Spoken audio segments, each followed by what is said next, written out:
these are the three pillars of a brand identity, and we'll get started with the first one, which is values. So the dictionary.com definition of values is that values are the attitude, behaviors, social structures, etc., towards which the brand has a positive or negative emotional regard. So for example, I pulled these screenshots from Apple, and these are what they say are their values. And the thing about values is that they are external, which means that other people see them. Your customers see them, investors see them. It's what the outside world sees. It's your statement about kind of what you believe about the world. So values affect what you say. So these are Apple's values. They value accessibility, education, environment, inclusion, and diversity, privacy, racial equity and justice, and supply chain innovation. So these are Apple's listed values. And if we take a look at something like accessibility, and we keep accessibility in mind when we think of Apple's design, and I use Apple because they're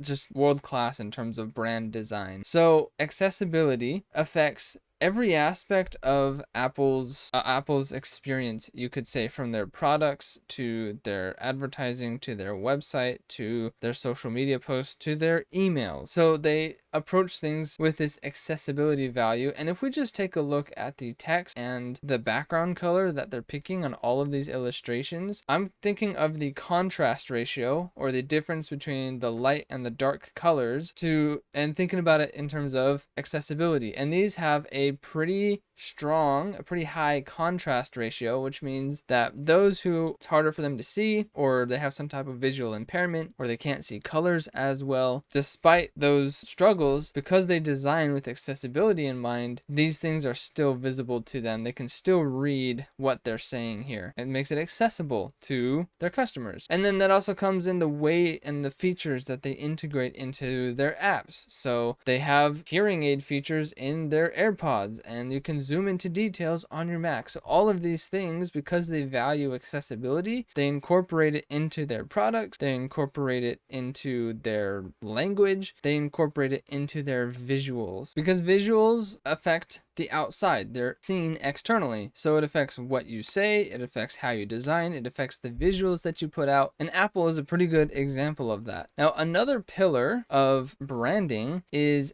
attitude. Where is it? There it is. Attitude.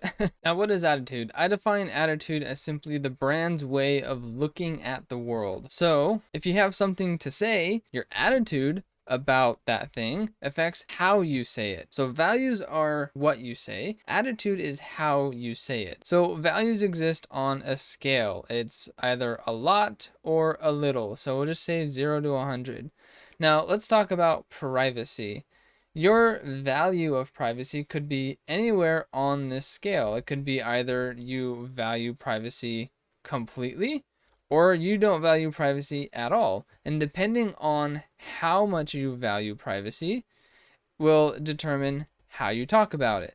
So for example, if you talk about privacy all the way 100%, then you might be led to say something like, privacy is a human right. So that would go on this side.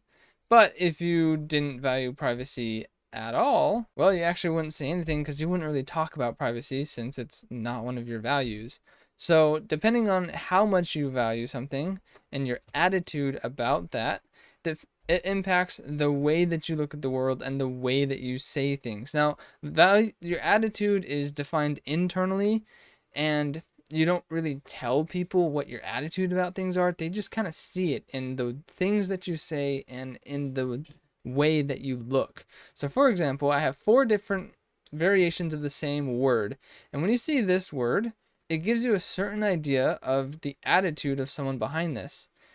But when I pair it with this one, the same word, but a slightly different attitude about it. Same thing with this one and this one. So we have 4 variations of the same word, but just based off of the visuals, we have a different idea of the attitude that somebody might have about it. So someone who's saying smart like this, to me, kind of seems like it might be a little fun or playful. You know, they're not too serious. A visual like this has a different attitude that it has around it. This type of visuals for smart kind of seems like sarcastic or like they're mocking the idea of someone being smart. Meanwhile, this type of look for smart makes it look like being smart is super important and that it's higher on their list of values. So we can show our way of looking at the world through different elements, such as typography, such as illustrations, or photography, or even color. So for example, here I have two different color palettes, and they each have two different attitudes. So this one is very bright, very vibrant. It's very in your face. Meanwhile, this one here is a lot more muted. These are pastel colors, and so they have a different attitude about them.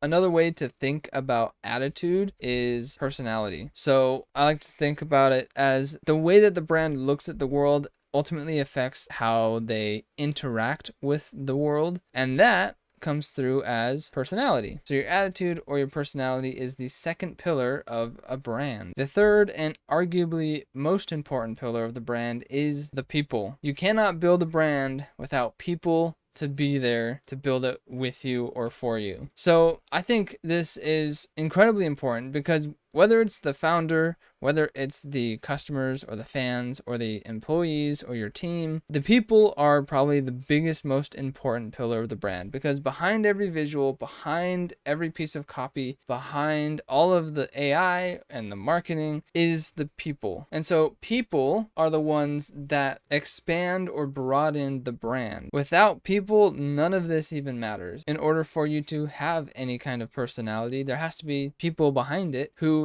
think a certain way and feel a certain way about various aspects of the world. And so fundamentally, you cannot have a brand without people behind it to propel it and push it forward. And that is across all aspects. People expand into your team, they expand into your customers, and they expand from the founder. All of these three categories of people matter when it comes to a brand. And that's why I think people are the number one pillar on the brand identity list of pillars, is because this perpetrates into everything else that the brand does. So the people's values affect the brand, the people's attitude about the world affect the brand, and all of these things expand out to other people who value the same thing or who have similar attitudes about the world. And when you all come together and you make these associations, when they associate your values to your product and then they like your product and they like those values, that's how a brand is built. And that all stems from the people. So anyway, that's my rant over. Thanks for watching. Peace out.